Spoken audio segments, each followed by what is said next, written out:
Первый поезд прибыл в Бишкек в 1924 году. И тогда это была простая деревянная платформа. И лишь в 1938 году завершилось строительство вокзала. Венгерский скульптор Ласло Мессарош, который приехал сюда по приглашению Семена Чуйкова, вместе с художником Игнатьевым украсили этот вокзал колоннами, капителями, декоративной лепниной, росписью и геральдикой. Кстати, Привокзальная площадь и улица Дзержинского одним из первых в Бишкеке покрылись асфальтом.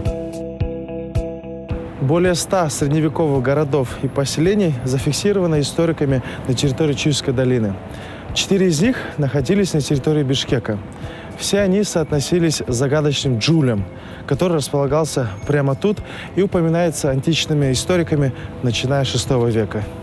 И хотя горожане просили назвать город Фрунзеградом, он получает более простое имя – Фрунзе.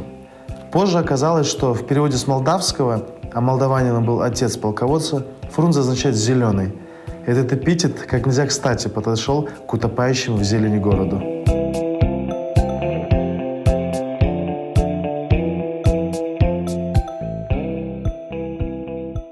Ну а в этом доме, спрятавшийся в переулке, жил государственный деятель, герой Кыргызской республики, первый секретарь ЦК Компартии Кыргызстана Исхак Разаков, имя которого носит Кыргызский государственный технический университет. Чудесным образом сохранилась обстановка и интерьер дома-музея. Каждый может с головой окунуться в эту атмосферу великого человека и ушедшей эпохи. Являясь большим государственным деятелем, Исхак Разаков был очень добрым человеком. Будучи воспитанником детского дома, он уделял большое внимание детям-сиротам. Накануне каждого Нового года в центре этой комнаты устанавливалась большая елка. Являясь первым лицом в стране, ночью он собственноручно склеивал коробки, делал на них интересные рисунки, наполнял конфетами, а уже на следующий день вручал их счастливым детишкам. Собственно, на одной из этих картин вы можете увидеть один из таких утренников.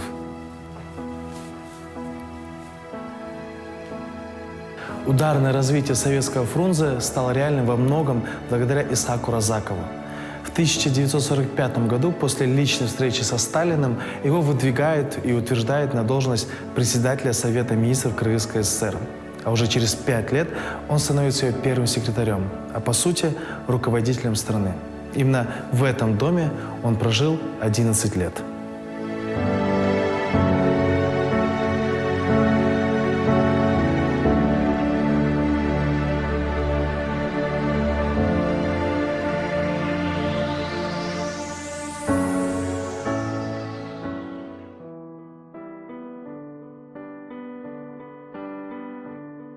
Этот небольшой особняк с уютным зеленым двориком является мастерской, где когда-то творил свои шедевры великий кыргызский живописец Гапар Айтеев.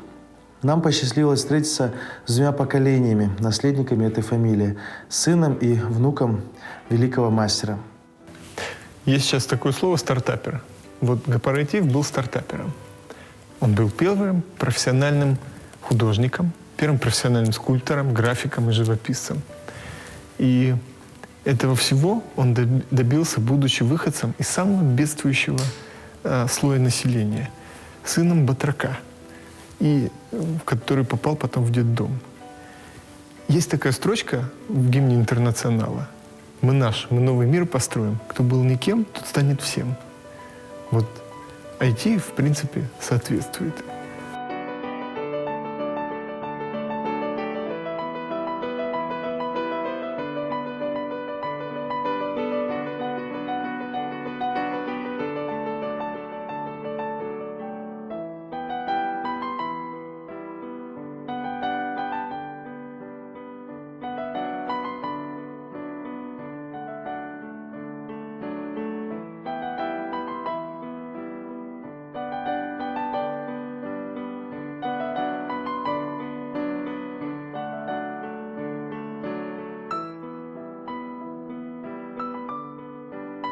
Ну а здесь, на пересечении Московской и бульвара Эркиндык, расположилось красивое здание Шубинки.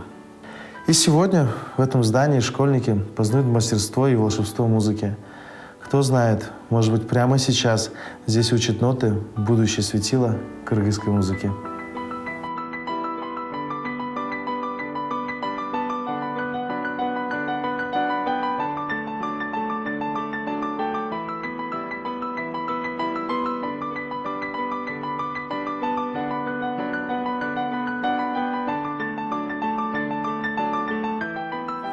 Почему Шубинка? Дело в том, что в 1936 году выдающийся композитор Петр Шубин организовывает первый в стране оркестр народных инструментов.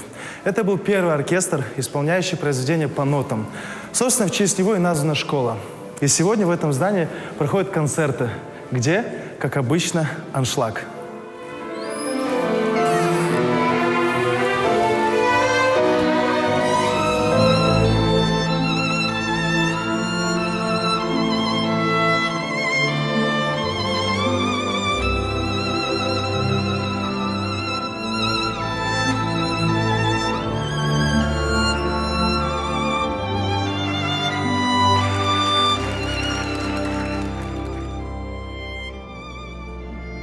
Посадки Фетисовым первых сербийских тополей и дубов вдоль реков рядом со своим домом впоследствии были продолжены и дали начало бульварной аллее или сегодняшнему бульвару Иркиндик.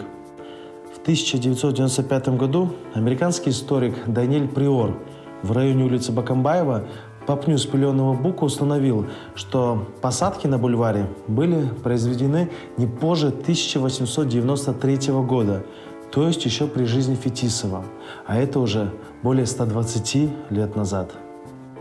Бульвар Иркиндик по праву носит звание одного из самых красивых мест города. Здесь проживали самые видные деятели Кыргызстана самых разных сфер. Об этом вам напомнят памятные таблички на фасадах жилых домов. Вот такое вот прекрасное место для прогулки, где каждый его метр хранит свою особую историю. Давайте любить Бишкек, ведь мы живем в прекрасном городе. С вами прогулялся Эрик Абдыкалыков. До новых встреч!